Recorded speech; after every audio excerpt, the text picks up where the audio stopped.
Carole Libizangomo et connue sur la place également en tant que coach Carole au travers du programme Allo Coach. Je suis responsable du cabinet de la structure Carlib Consulting, qui est un cabinet conseil qui fait dans l'accompagnement des professionnels, mais également dans l'accompagnement de l'investissement et des investisseurs. Et nous sommes sur la place depuis 2013 et à entreprendre sûrement et gentiment.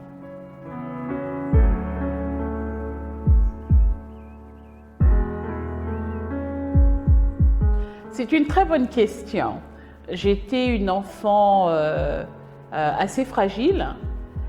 J'ai grandi, je suis née au Gabon, j'ai grandi, j'ai étudié au Gabon jusqu'à l'âge de 7 ou 8 ans. J'étais à l'école mixte.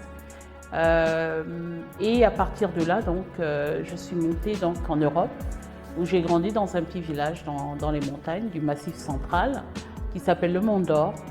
Et à 15 ans, on est monté sur la région parisienne, où j'ai continué donc mes études jusqu'à l'université à Paris, donc l'Institut européen de management international, qui fait partie du groupe IPSA, groupe Maxime.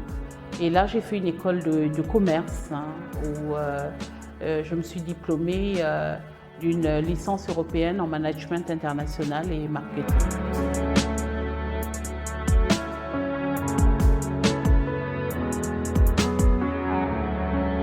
L'idée m'est venue tout doucement. En arrivant ici, j'ai essayé de prospecter, regarder un peu où étaient les manquements, où étaient certaines carences. J'ai regardé le potentiel du marché. Et comme il fallait me redéployer assez rapidement, je me suis dit, bon, je vais commencer par concevoir des petits produits de langue. Donc, j'ai commencé à concevoir des formations techniques English Pro. Donc, je pense que j'étais l'une des premières à établir donc, ces formations. Nous avons d'ailleurs formé avec beaucoup de succès l'Okme Palace qui est devenu le Radisson Blu, Ascoma, l'aéroport international de Libreville. Nous avons formé les hôtesses, tout ça pendant 2-3 ans pour chacun des clients. Et puis les produits professionnels ont entraîné donc la nécessité de coaching des professionnels. Donc, nous avons enclenché par une seconde vague de produits qui étaient donc des produits de coaching. Donc là, on a fait réellement comment est-ce qu'on pouvait outiller au mieux le professionnel gabonais afin qu'il puisse être un peu plus épanoui, un peu mieux informé et surtout prêt pour pouvoir se déployer et se développer dans sa vision d'avenir.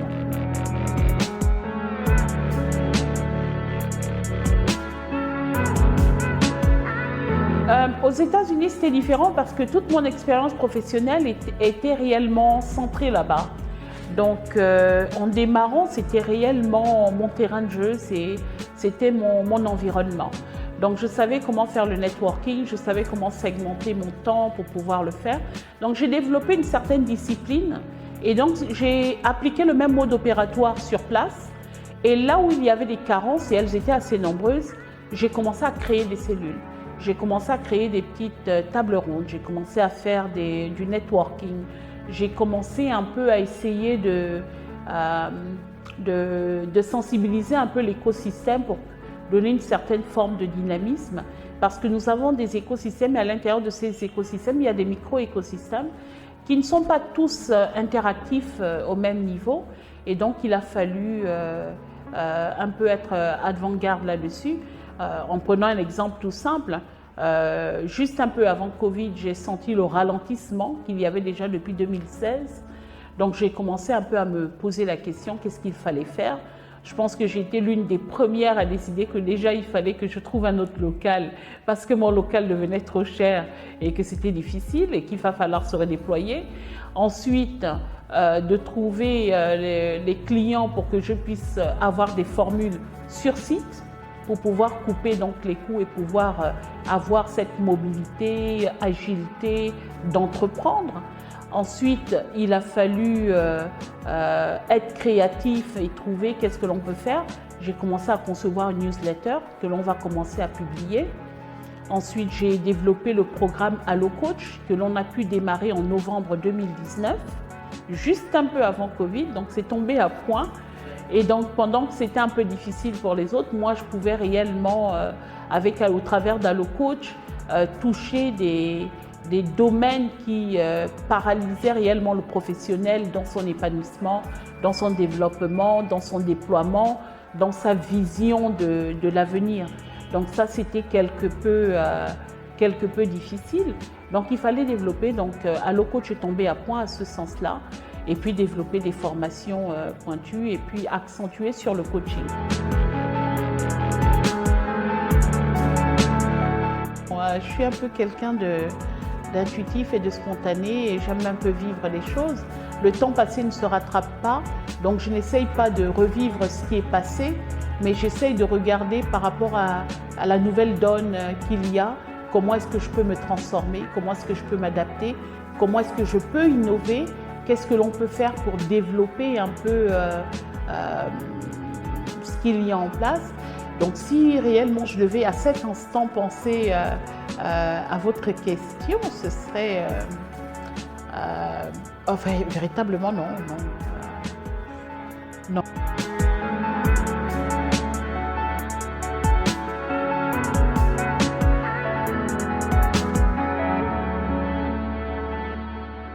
Bon, déjà, je suis partie très enfant. Donc, ceux qui me connaissent, ce sont les mamans, quand je retourne, les mamans du quartier, les parents, bon, qui sont déjà surpris parce que je ressemble en rien au petit Wistiti qui est parti. Donc, je reviens en femme adulte, en femme active, je reviens en professionnelle, en responsable de structure. Je pense que là où il y a plus d'impact, c'est probablement dans le degré familial, parce qu'il a fallu s'adapter. Donc la culture, il fallait resynchroniser comme on ferait pour un ordinateur. You know, we have to synchronize. Il fallait resynchroniser un peu la culture africaine avec la culture occidentale, recalibrer un peu notre mode opératoire pour arriver à naviguer sans sortir des deuils, des cotisations et tout le reste, de rentrer dans ce qui est notre routine à nous, qui fait partie de notre culture à nous et qui a un impact direct sur le professionnel ou sur l'adulte que l'on va être. Donc là, évidemment, il y aura des axes où certains où ça se passe souplement, d'autres où ça se passe moins souplement.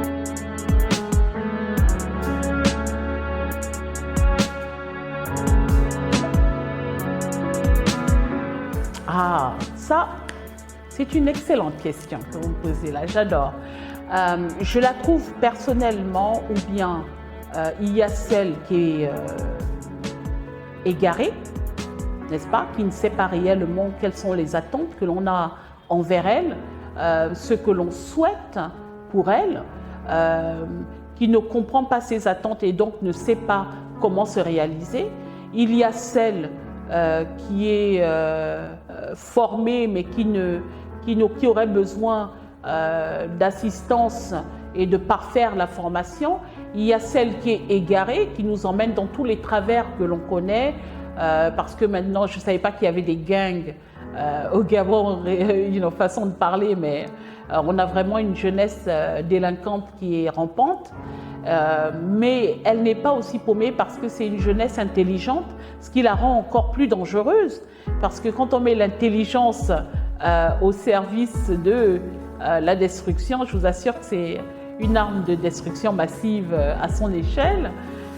Donc définitivement, elle aurait besoin d'orientation, elle a besoin d'inspiration, elle a besoin de projets facilement accessibles, qui soient proches de lui, de pouvoir entreprendre au plus proche, de pouvoir entreprendre rapidement, mais sans toutes les difficultés, les méthodologies, l'administratif qui vient attacher, qui lui enlève de sa souplesse, qui lui enlève de la vitesse, qui lui enlève de la vitalité. Or, nos jeunes, ils sont vifs, ils sont vitals et ils sont rapides. Ils ont besoin de choses qui marchent right now. Donc, il faut leur donner ce petit plaisir instantané et puis le raccorder derrière, l'habiller derrière avec de la méthode. Mais une méthode qui soit souple et qui soit adaptée donc à leur personnalité. Donc là, on a développé quelques profils de cette jeunesse à différents degrés, parce qu'on s'est rendu compte que cette jeunesse, elle s'étend jusqu'au jeune homme de 30 ans, ici au Gabon, et je suis sûre en général dans certains pays d'Afrique. Donc on dira que cette jeunesse, elle va jusqu'à 30 ans, parce qu'il y en a qui sont diplômés, qui sont obligés de rester dans le système scolaire, qui accumulent les maîtrises, les licences, les diplômes, qui n'ont jamais travaillé, qui sont déjà pères et mères de famille et qui sont toujours à la recherche d'emploi, mais qui continuent à être dans leur tête des étudiants éternels parce qu'ils n'ont pas encore décollé.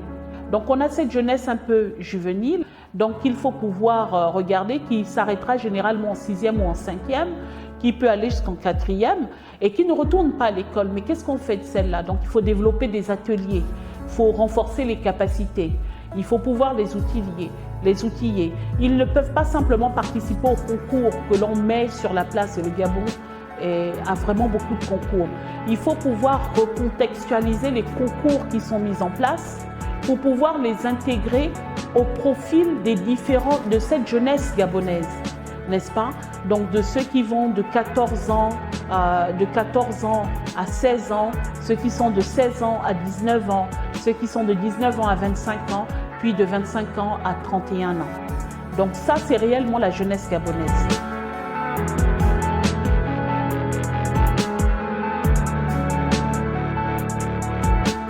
Donc je vous souhaite de réussir beaucoup mieux que moi, donc de tomber beaucoup mieux que moi, aussi souvent que moi, mais de récupérer plus rapidement que moi, parce que c'est seulement ainsi que l'on apprend.